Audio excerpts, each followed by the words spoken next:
सांग ना वेड्या मना, तू सांग ना वेड्या मना, माझाच तो हे सत्य ना, मग का पुन्हा वाटे मला की हास हा आभास हा आभास हा.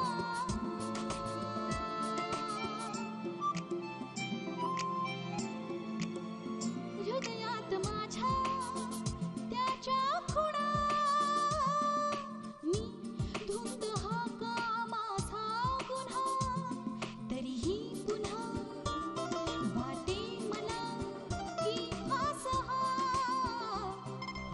आभास हा आभास हा.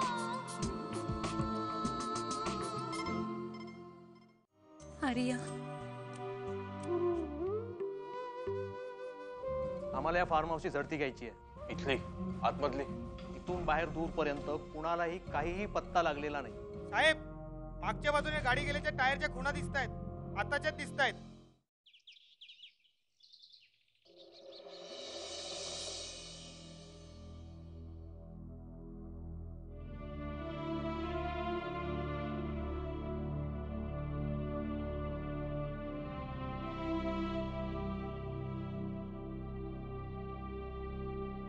मुलगी सासरी गेली की घर कसा रिकाम होत नाही.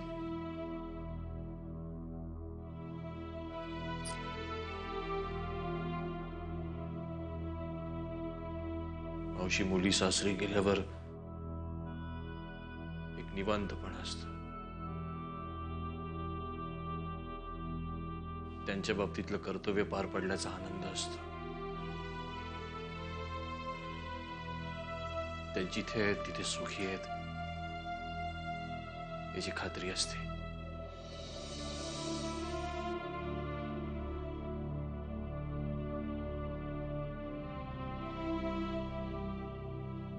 आपल्याला फक्त आर्याची काळजी आहे.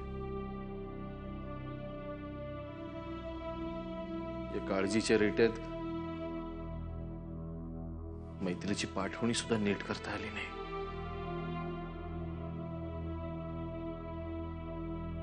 राग नसेल ना त्या लोकांना? नाही रे, माणसं बरी वाटलीत मला. अरे, असा अचानक असा प्रसंग ओढावला तर कोणीही गोंधळून जाईल. पण विश्व, हे असं कसं झालं रे? कोणी केलं असेल हे? तोच विचार करतोय मी मावशी. काल सकाळी सगळी तयारी करत होती ती. लोकांना जेवायला वाढत होती, आग्रह करत होती. देसाईंच्या रोहनवरनं तिला कुणीतरी चिडवले. पाहिलं मी. नॉर्मल होती ती. नंतर सगळ्या मुली तयारी करत होत्या. त्यांनी मैथिलीची तयारी करून दिली. ती गौरीहर पूजन करायला खाली आली. त्यावेळी आर्या त्यांच्याच खोलीत तयार होत असणार. म्हणजे अगदी लग्न लागायची वेळ. त्यानंतर ती खाली मांडवत आलीच नाही. म्हणजे त्या सुमाराला कोणीतरी. पण कोणी? तिच्या खोलीतही असं काही आढळलं नाही ना. म्हणजे झटापट किंवा म्हणजे ती पळून गेली. विश्व असा विचार सुद्धा करू नको. आपल्या पोरी तशा नाहीत रे, खात्री माझी.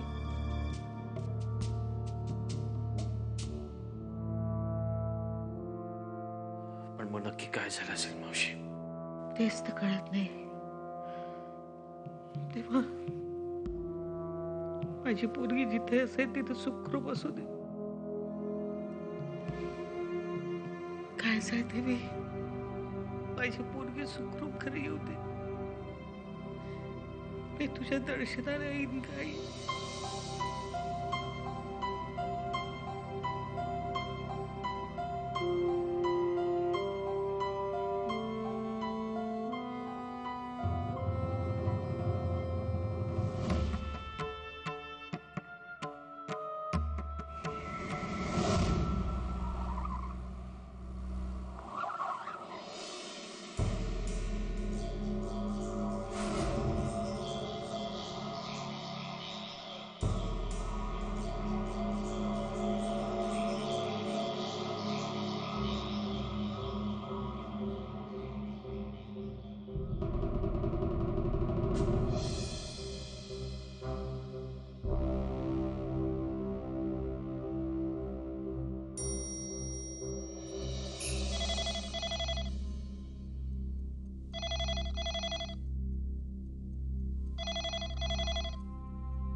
म्हणजे तुम्ही व्यवस्थित पोचलात ना काल?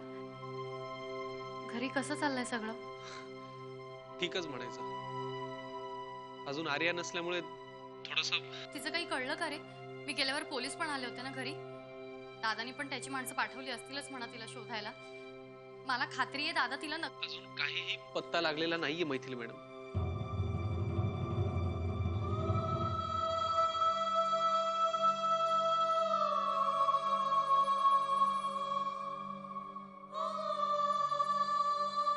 मनीष, तू मला मावशीबाई आले, तुम्ही त्यांच्याशी बोला. गण्या बागेत पसारा पडलाय, उचलतो रे फोन. मैथिली मॅडम. हॅलो बाळा, कशी आहेस तू? मी बरी आहे ग. आर्याचं काय काही कळलं का? काही फोन वगैरे आला होता का? नाही ग, काहीच कळलं नाही. पोलीस म्हणतायत कोणीतरी तिला पळून नेलंय, काय? पण मला कळतच नाहीये कोण कशाला आर्याला पळून नेईल. मला पण काही कळेनासच झालंय मावशी. असं वाटतं आत्ताच्या आता तिकडे धावत तडक निघून यावं. मी येऊ का ग तिथे? तू पाठव ना कोणाला तरी, मी येते ना मावशी. असा विडपणा करू नको. हे बघ, तू देसाईंची सून आहेस, नवीन नवरी आहेस. अगं आज तुम्ही सगळे कुळदेवतेला जाणार आहात ना, मग तर तू आनंदी असायला हवं.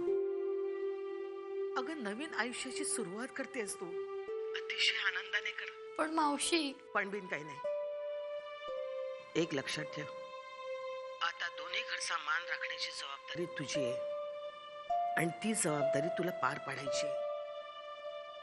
तुझा चेहरा असा उतरलेला बघितला तर तुझ्या दादाला काय वाटेल विचार कर. हे बघ, काहीही तपास लागला ना की मी तुला लगेच कळवेन.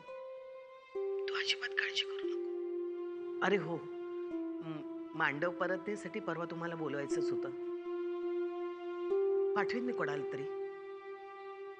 नाही तर असं करते, मी मनीषला सकाळीच पाठवते.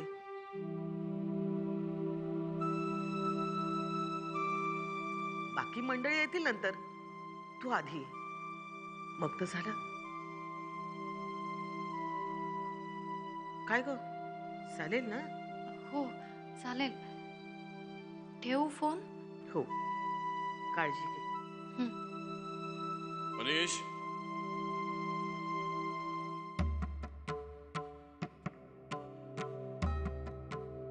कमिटीच्या मीटिंगला मी जाणार नाहीये, पण तरी त्यांना सांग भाव ठरवण्याच्या आधी मला एकदा फोन करा. आणि गोदामावर आपली काही माणसं येतील तिथे मला कसलाही त्रास नको. आणखी नाही, आर्या सापडेपर्यंत जरा काही दिवस सगळ्या कामांकडे जातीने लक्ष दे. साहेब, पोलीस आलेत. बोलो. सर मी नाही, थांबतो. त्यांच्याशी बोलूया. तुलाही समजा लग्नातलं काही आठवलं तर माहितीसाठी बरं पडेल.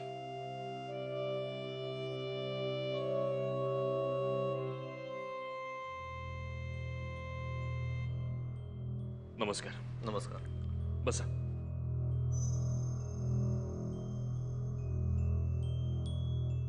काही तपास लागला?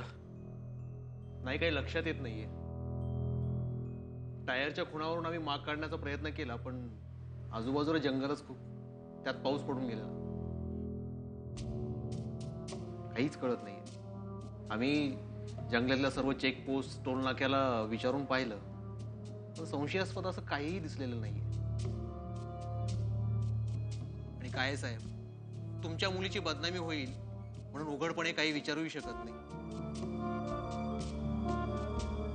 तिला कोणी जंगलात घेऊन गेलं असण्याची शक्यता?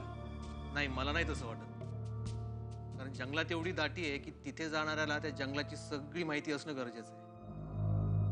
आणि अशी हिंमत कोणत्या शहरी माणसात नसणार आहे. तुमच्या वराडी मंडळीपैकी कुणी? छे हो, आमची व्याही त्यांना आर्या इतकी आवडली होती की ते तिला दुसरी सून करायला तयार होते. बरं, तिचं काही प्रेम प्रकरण?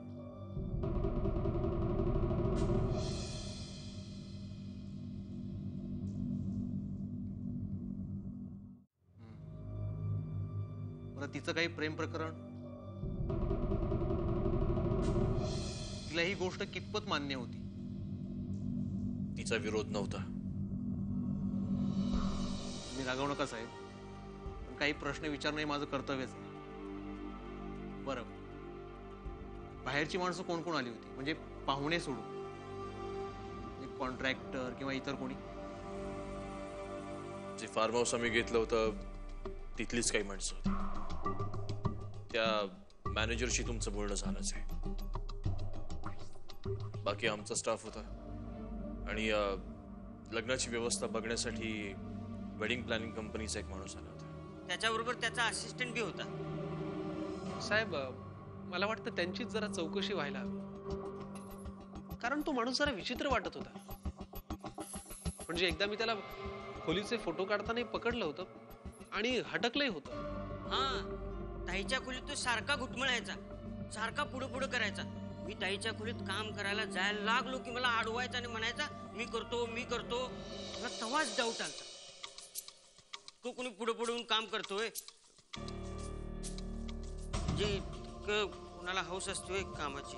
कधी कोण होती ही माणसं? कुठून आली होती ही सगळी? खरं तर आर्यानीच बोलवली होती. मुंबईहून आली होती. सर, मी त्यांचं चेक पेमेंट पण केलंय. त्याचे डिटेल्स आहेत माझ्याकडे, मी देऊ शकतो. गुड. त्यांना शोधण्यासाठी एवढं पुरेसं आहे. काय नाव म्हणाल तुम्ही त्याचं? प्रताप.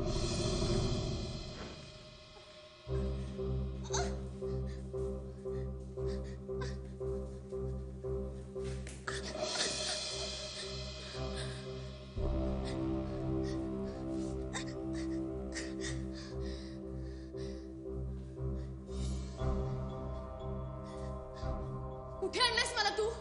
हा? तू ओळखत नाहीस माझ्या भावाला अजून. तो तुला सोडणार नाहीये. ऐक, माझा मुकाट्याने मला जाऊ दे. माझा भाऊ सोडणार नाही तुला, सांगून ठेवते मी.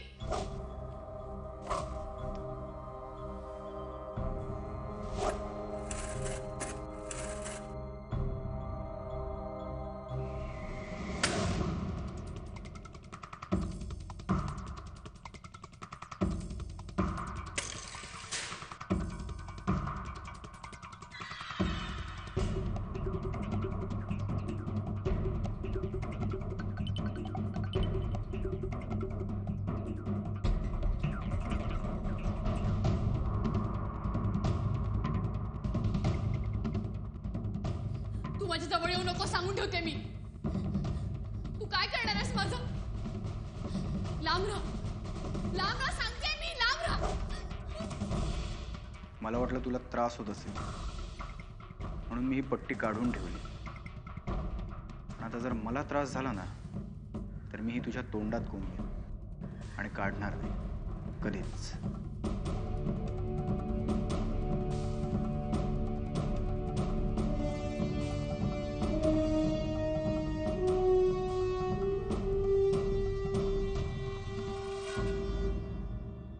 वहिनी, आत येऊ?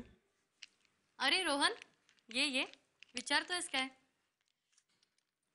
नाही, तुम्ही खाली चहा प्यायला आला नाहीत म्हणून म्हणलं आम्ही तुमच्यासाठी कॉफी आणावी. मला माहिती आहे तुम्हाला कॉफी आवडते ते. मी सगळी चौकशी केली. Thank you, so sweet of you. बरं, मी तुला रोहन म्हटलं तर चालेल ना? नाही म्हणजे तुझ्याकडे बघून मला भाऊजी वगैरे म्हणावं असं वाटलं नाही. आणि शिवाय तू कॅनडामधनं शिकून आलेला, तुला हे असं काही आवडेल? अगदीच आवडेल. उलट आम्ही कॅनडात असताना इतकी मोकळीक होती, तिथं आम्ही सगळ्या प्रोफेसर्सना अरे तुरे करायचो. हा, तेच बरं वाटतं. मग मला सुद्धा अरे तुरेच करायचं, मैथिली म्हणायचं मला. या नव्या घरात एक मित्र मिळाल्यासारखं वाटेल. नक्कीच. हो, मला आवडेल, पण आईला आवडेल की नाही माहित नाही. पण आपण दोघं असताना नक्की. वहिनी, सॉरी मैथिली, एक विचारू? विचार ना. आर्याचा काही तपास लागला? म्हणजे तुमचा फोन वगैरे झाला असेल ना? तिचा काही शोध लागलाय? नाही रे अजून. मी त्याचाच विचार करते. खरं सांगते रोहन, माझं कशात लक्षच लागत नाही रे. आम्हाला सवयच नाही असं एकमेकींपासून लांब राहण्याची. तो मनीष आहे ना, हं? तो विश्वादादाचा सेक्रेटरी, तुमच्या घरचा नोकर. त्याचं काय? त्याची काहीतरी भानगड आहे.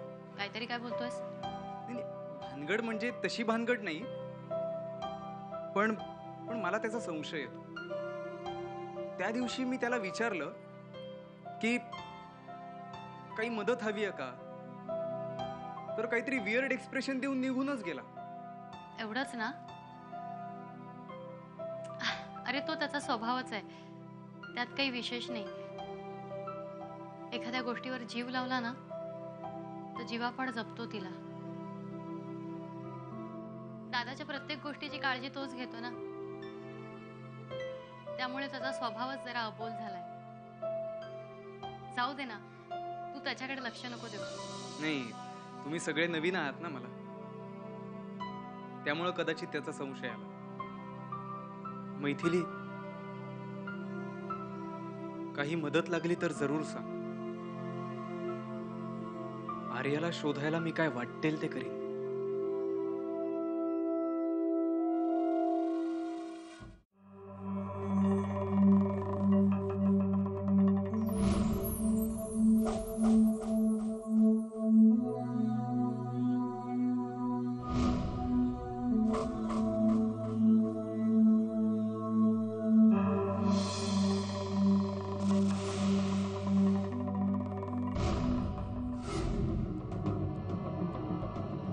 अर्जुन, अर्जुन,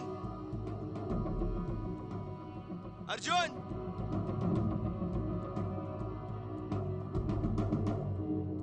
अर्जुन,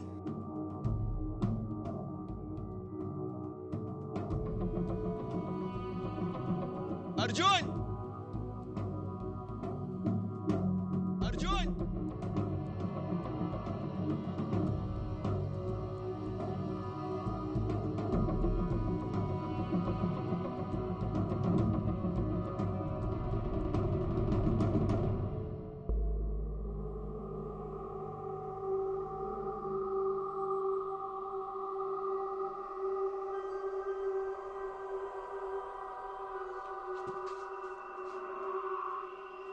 तू इथे आहेस होय? मी अख्खा जंगल ढुंडाळा अर्जुन अर्जुन करून. काम का बोल. ते मान हे पिश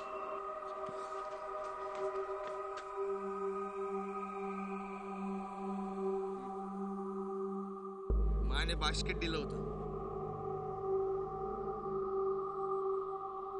कळलं, तू निघत आहे.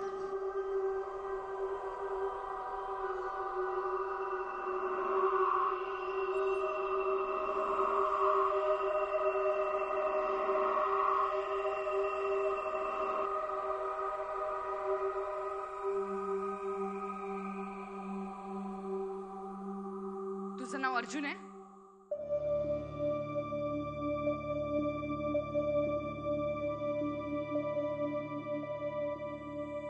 तू माझ्याशी खोटं बोललास. पण का? मी तुझे सगळे पैसे दिले होते ना.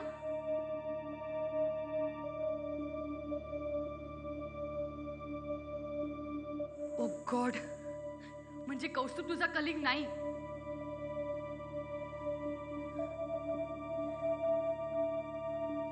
मी तुझ्यावर एवढा विश्वास ठेवला. तू कौस्तुभचं काय बरं वाईट नाही ना केलं?